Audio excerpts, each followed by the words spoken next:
In today's video, I'm going to teach you how to add Flaticon icons to Google Slides or Google Docs in Chrome. To get started, open the Google Slides presentation or Google Doc where you want to add your icon. Make sure you're using the Chrome browser since that's where this add-on workflow is designed to work most smoothly. Once your file is open, look at the top menu bar and click on Extensions. From there, choose Add-ons and then click Get Add-ons. This will open the Google Workspace Marketplace, where you can browse tools that connect directly to your document or presentation. When the marketplace opens, go to the search bar and type in Flaticon. As the results appear, find the Flaticon add-on and click on it to open its details page. Here, you'll see the option to install it. Click Install and follow any prompts that appear on screen to complete the setup.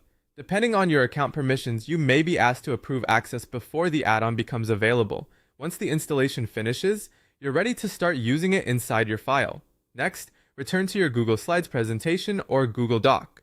To open Flaticon, use your extensions area and access the add-on from the drop-down or sidebar option that appears after installation. This should launch the Flaticon panel alongside your document, giving you a built-in place to search for graphics without leaving your workspace. This is especially helpful if you want to keep your design process quick and organized. Now you can search for the icon you need, type a keyword into the Flaticon search bar, and browse the results until you find something that fits your content or visual style. After selecting an icon, choose the color you want. This is useful for matching your brand colors, presentation theme, or document design so everything looks more polished and consistent. Once you're happy with the icon and color, click Insert. The icon will be added directly into your Google Slides presentation or Google Doc, where you can then position it as needed. If you're working in Slides, you can resize and place it to support your layout.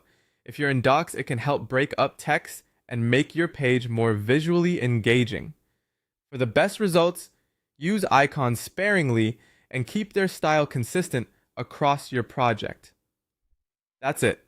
You've now installed Flaticon and inserted an icon directly into Google Slides or Google Docs using Chrome.